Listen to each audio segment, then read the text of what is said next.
So 250 years ago, right now, the revolution was well underway. The American Revolution had been started. The Continental Congress was meeting in this building, Independence Hall. And one thing I've been doing every day is just checking letters that the Founding Fathers wrote back and forth to each other. So I figured I'd check today and see if I find anything interesting and share it with you. I've got my laptop right here. So I'm gonna be looking down and checking for letters.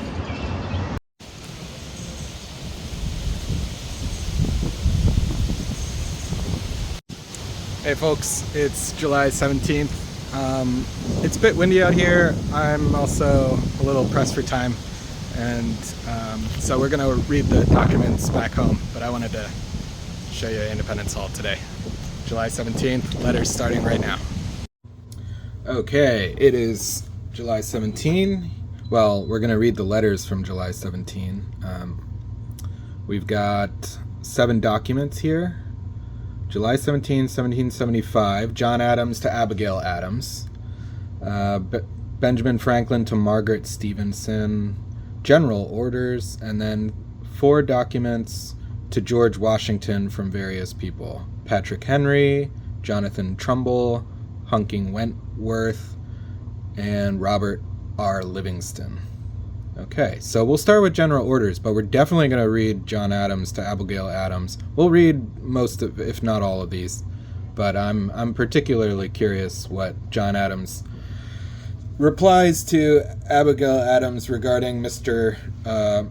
Trott and that whole situation that they've been discussing in the past few letters to each other. So, all right, let's start with general orders.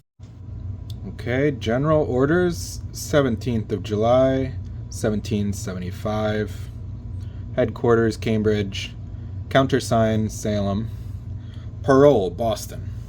There is reason to apprehend that the general orders are not regularly published to the non-commissioned officers and soldiers of the army, as pleading ignorance of orders will not for the future be admitted in excuse of any delinquency.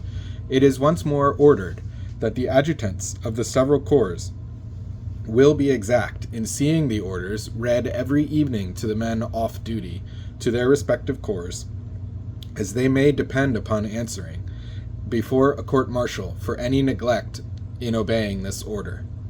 The general court-martial whereof Colonel John Nixon is president, to sit again tomorrow morning at 8 o'clock to try such prisoners as shall be brought before them, all evidences and persons concerned to attend the court.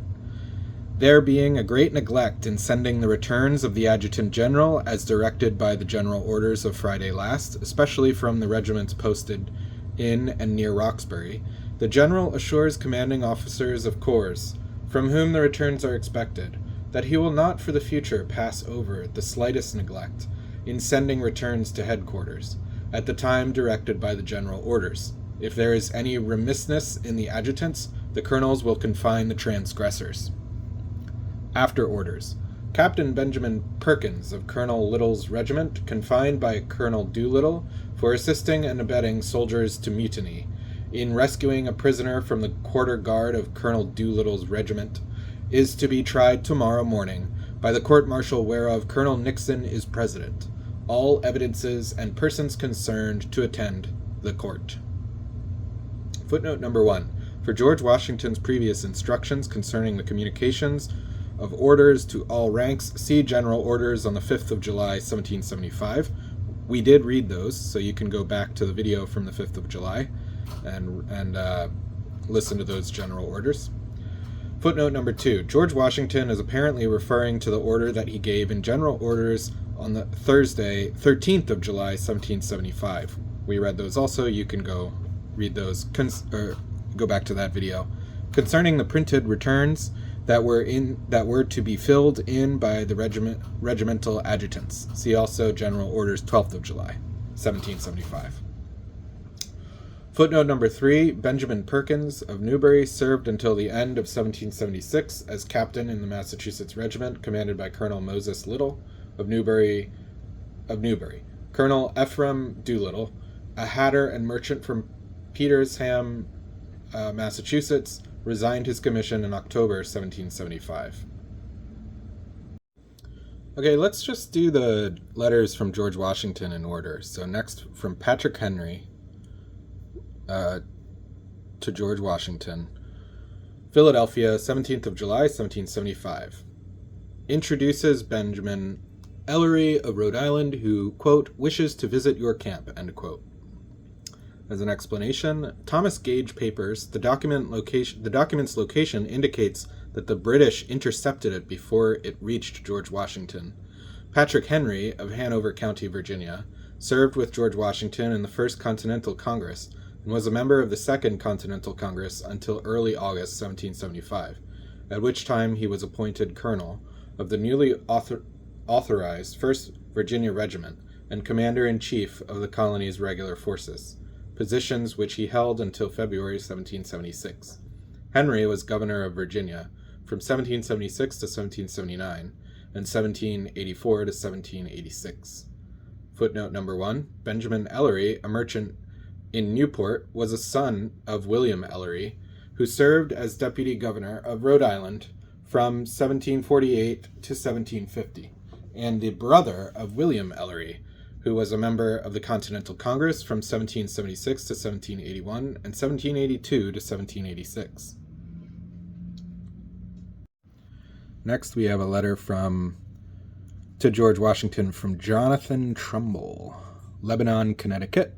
I think Trumbull was, if I remember correctly, the governor of Connecticut, and he is very good at getting supplies to George Washington. He was one of the only, if not the only, governor who decided to side with the Continental Congress in the beginning of the conflict. So let's see what he had to say. Sir, on the first instant, I met the Honorable Assembly of this colony to deliberate on the request and pressing reasons sent us from the Massachusetts for an immediate augmentation of troops from this colony. Our assembly agreed to augment with 2 regiments of 700 men each, who are now raising to join the Continental Army. It was wished that we could have had the advice and direction of the Congress or your Excellency before we took this step, but thought the present critical situation of our affairs would not admit the delay of obtaining it. Since your arrival at camps before Boston, view and consideration of their situation and circumstances shall gladly be advised, and shall attend your request for the hastening and marching the men. There are 1,391 barrels of flour come to the care of Colonel Jed Huntington at Norwich for the use of the army, which I have ordered forward. The busy season with the farmers renders its speedy transportation difficult. Please to advise in the need of hurry, and where it shall be ordered to be delivered. Our assembly supplied Major General Schuyler with 15,000 pounds in cash and 40 half barrels of other necessary article.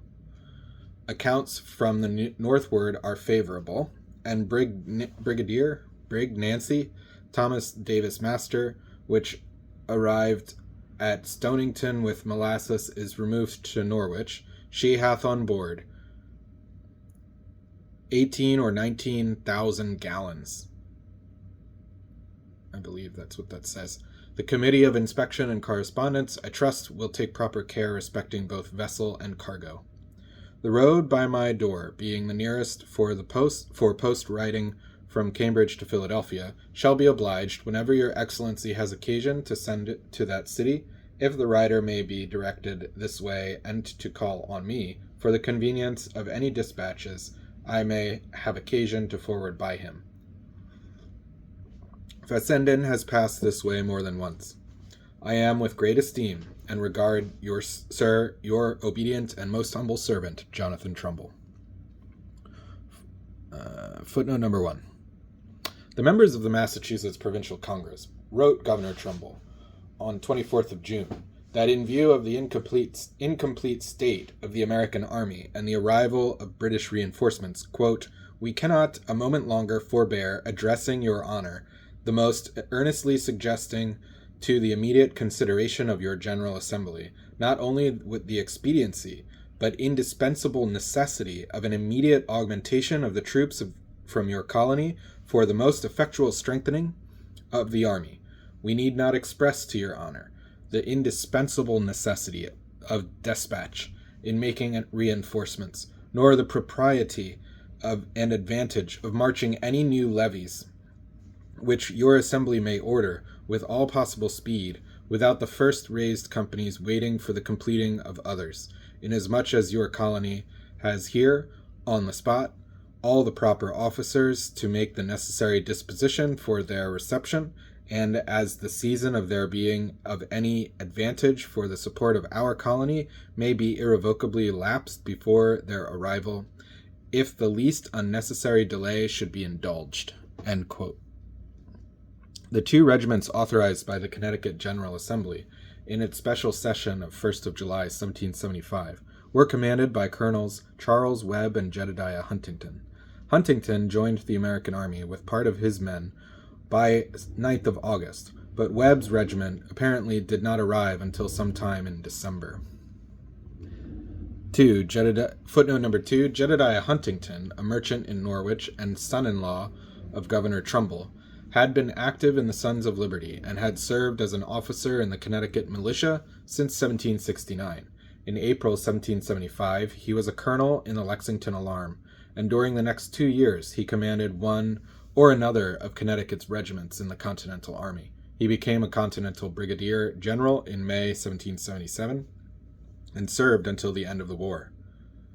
Footnote number 3, the Connecticut General Assembly resolved on 1st of July that Governor Trumbull should immediately send 15,000 pounds in bills of credit to Schuyler and such quantity of ammunition as Trumbull and his council, quote, should judge proper and necessary, end quote.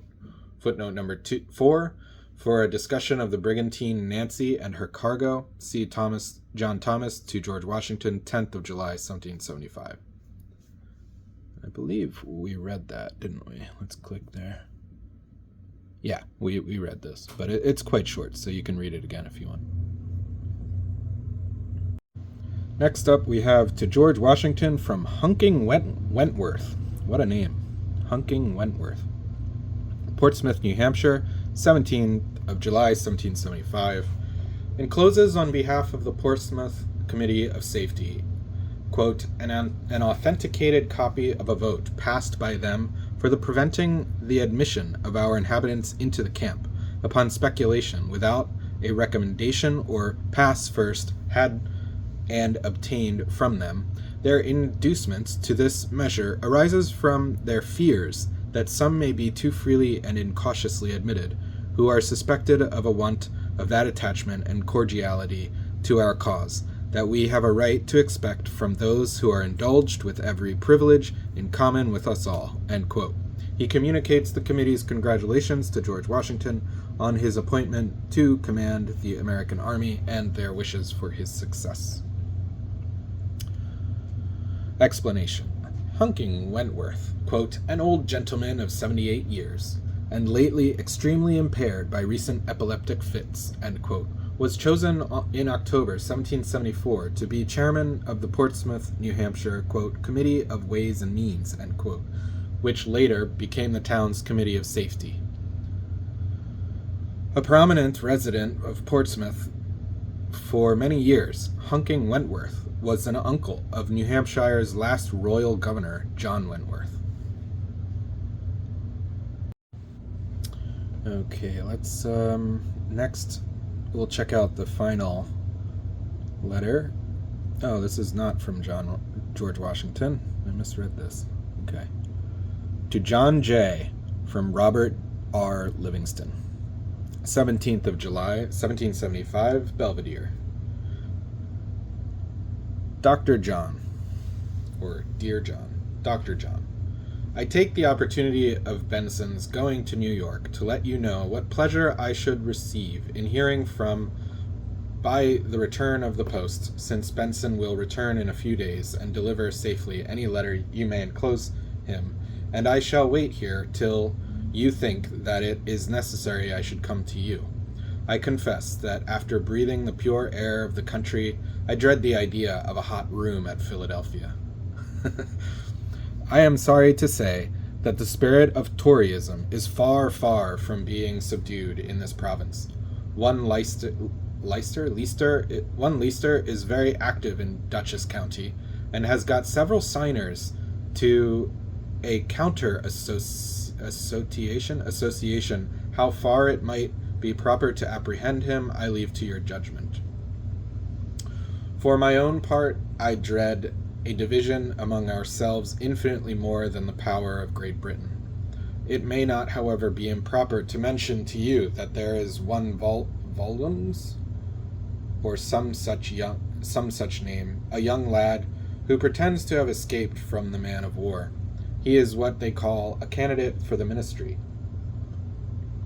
and is now gone either to New York or Philadelphia to be ordained. He preaches both in High Dutch and English, the most violent Tory sermons, praise for success to the king's armies, and has hymns composed for the purpose. As the Germans are extremely ignorant and much attached to him, he will do an infinite deal of mischief if he is not prevented. I told you some time before I left you that many of our tenants have refused to sign the association, and resolved to stand by the king as they called it, in hopes that if he succeeded, they should have their lands. Since troops have been raised in the province, and 2 of my brothers have got commissions, they have been frightened and changed their battery in order to excuse themselves, assert that they cannot engage in the controversy, since, as their leases are for lives, their families must want when they are killed. Though this is common to them and every other man whose family is supported by his labor, yet to deprive them of all excuse, my father has declared to them that a new lease shall be given to the family of every man who is killed in the service, and Mr. Livingston has come to the same resolution, notwithstanding which the scoundrels have, as we are informed, sent in a petition to the Congress, replete with falsehoods and charges injurious to the memory of my grandfather and Mr. Livingston. I should be glad to hear the particulars. My father has made them a general offer of that if any man of reputation appointed by the Congress or any other way can show a single instance of injustice, he will repay it threefold. You who know the lenity of his disposition and extreme low rents, not equal to 1% on the value of the lands, will take care to set this matter right if such petition should be presented you, and at the same time use some pretty strong language to intimidate fellows who act on no principle but fear, and will, if they meet with the least encouragement, throw the whole country into confusion. I wish exceedingly to hear what you are about, and how long you expect to stay at Philadelphia. For my own part, I cannot help thinking no place can be worse chosen on every account. Many advantages would attend your removal nearer to the scene of action, the center of which would, I conceive, at present be Albany, since the conduct of the Canada expedition will be of the utmost importance, and require your more constant attention. Besides that, you will by that means be 180 nearer to Boston than you are now. But a reason that weighs much with me is one that we cannot mention, the necessity of a serious regard to the affairs of your own province. I suppose you have by this time been applied to about giving leave to sell tea. I wish something could be done in that matter to relieve some of the truest friends to liberty, who will otherwise be ruined, and the laws of the Congress brought into contempt by an open violation of them. And pray let me hear from you immediately after this comes to hand, for fear Benson should leave town before he receives your answer, and by that means my pleasure and be delayed, and I myself prevented from coming to you, since I am resolved to wait for your answer to this. I am, Dr. John, yours most sincerely, Robert R. Livingston, Jr. Explanation: John J. Esquire at Philadelphia. Endorsed. Addressed to John J. Esquire at Philadelphia. Endorsed Livingston. Livingston wrote from his country home, Belvedere, near Claremont. Livingston took his seat as a New York delegate to the Second Continental Congress on 15th of May, 1775, and attended as late as 8th of July. Footnote number 1. Egbert Benson. Footnote number 2. On 26th of May, 1775, the New York Provincial Congress adopted a general association based upon the association promulgated by the New York Committee in April. On 29th of May, the Provincial Congress sent circular letters to the counties recommending the appointment of local committees and the circulation of the association for signatures. Several men in Dutchess County, with names spelled variously Leicester, Leicester, and Looster, or Leicester, were Loyalist sympathizers who refused to sign the association in June and July 1775. The Loyalists mentioned here may have been Mordecai Leicester, who was cited by the New York Committee of Safety in September 1775 on charges of having recruited men to fight for the crown and having purchased supplies for the British. Footnote number 3, Volans has not been identified. Number 4, for the names of those who refused to sign the associations in Dutchess County, see blah blah blah. Footnote number 5, John R. Livingston and Henry Beekman Livingston were appointed captains in the 4th New York Regiment at the end of June 1775. Footnote number 6, Livingston's grandfather, Robert Livingston of Claremont, was the uncle of, quote, Mr. Livingston, end quote, Robert Livingston, the third proprietor of Livingston Manor.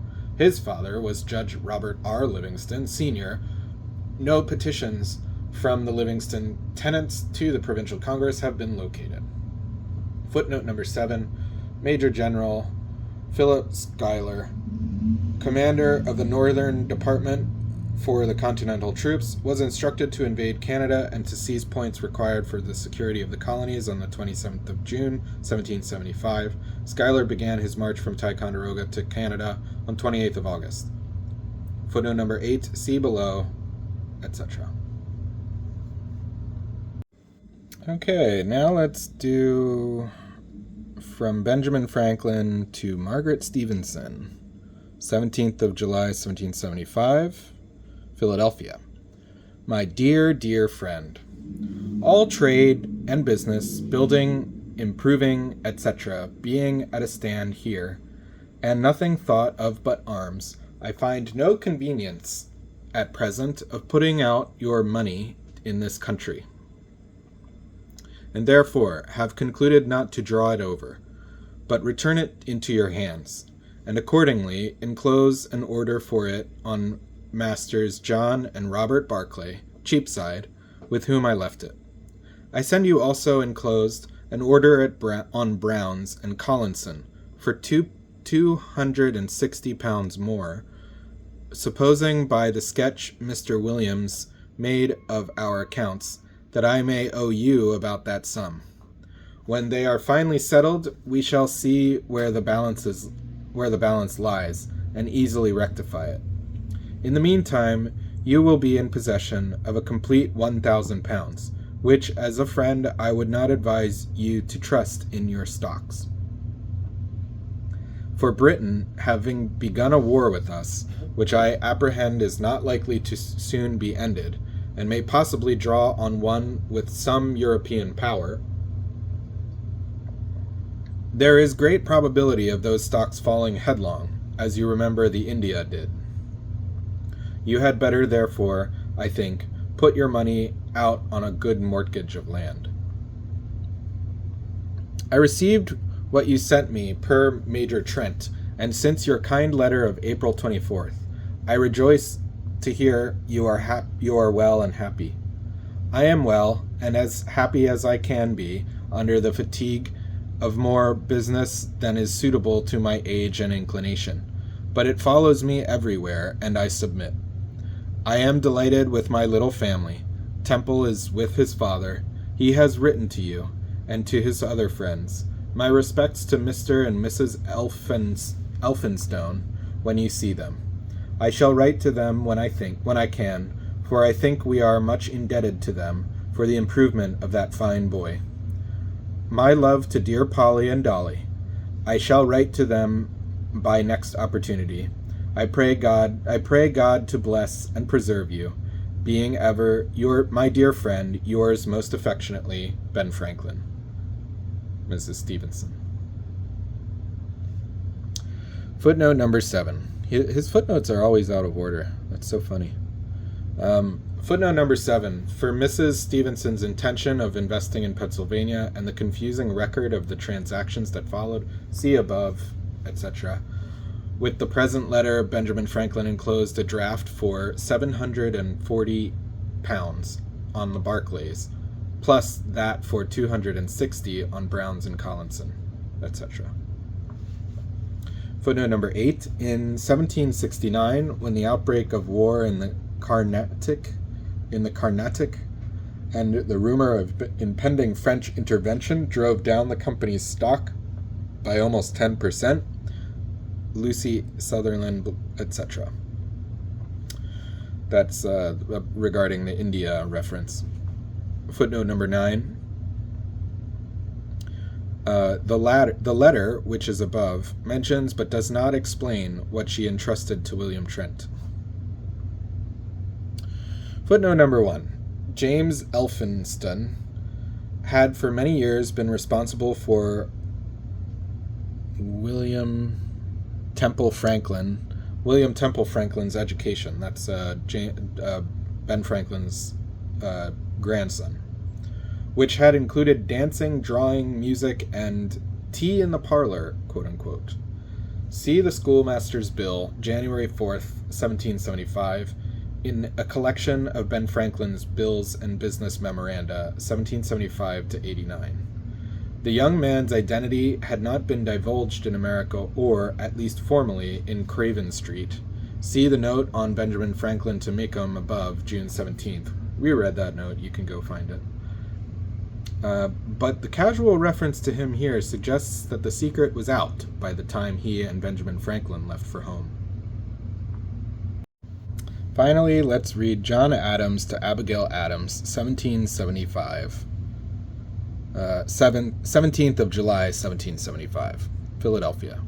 My dear, about 5 o'clock this morning, I went with young Dr. Bond, at his invitation, and in his carriage, to his father's seat in the country. His mother, with 3 of her grandchildren, little girls, resides here.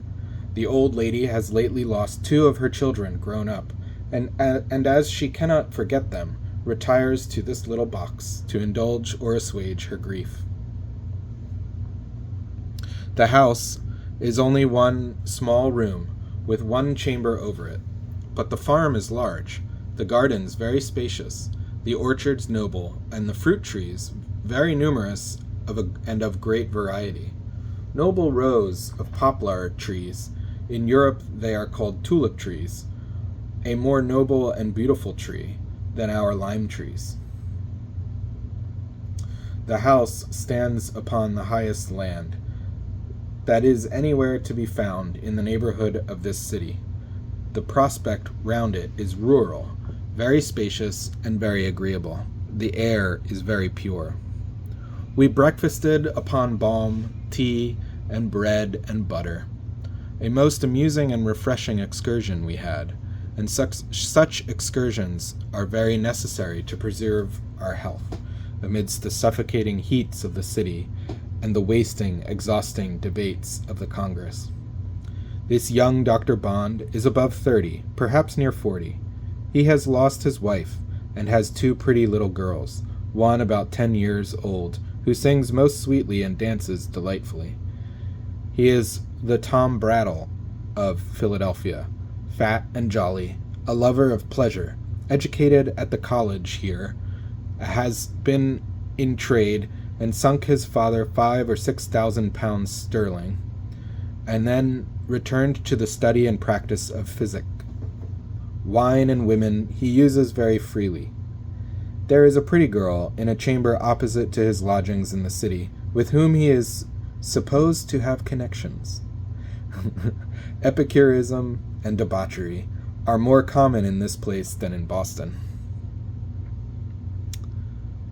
I never observe in the world an example of any person brought to poverty from affluence, from health to distemper, from fame to disgrace, by the vices and follies of the age, but it throws me into a deep rumination upon education.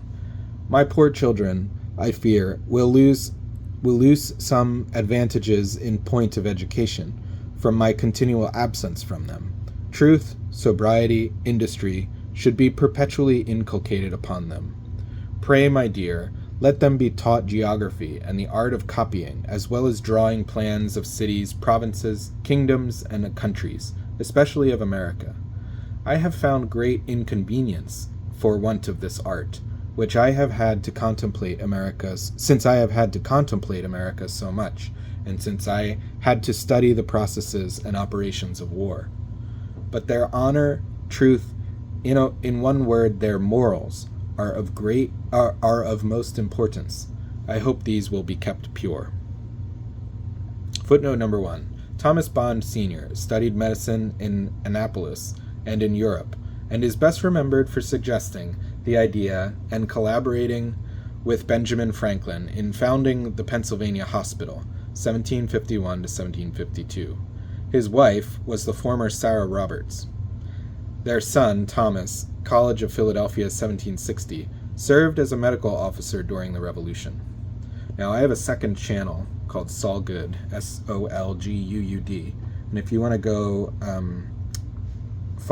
I did a video about the Pennsylvania Hospital that Thomas Bond and Benjamin Franklin founded together here in Philly. So if you want to watch that video, go to my second channel, and you can find it there. Solguud, Solgood. Okay, footnote number 2. Thomas Brattle, Harvard, 1760, son of John Adams' old antagonist, General William Brattle of Cambridge. There is a brief account of his somewhat curious career in etc.